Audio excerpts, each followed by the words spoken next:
how to terminate the program in order to install another one. So here is this VirtualBox program, and it says that those processes are running and the retry button is not helping. So how to close those so that this program can be opened? Right click on the taskbar. This is Windows 10, by the way. Go to Task Manager, make that window smaller.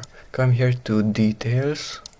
Don't sort it by name, but by PID, process ID, because ID is mentioned here also.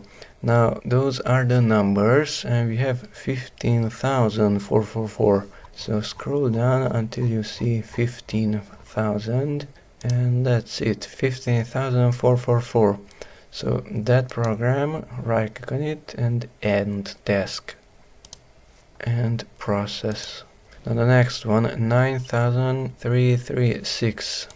9,336, that one. Right click on it and task and process.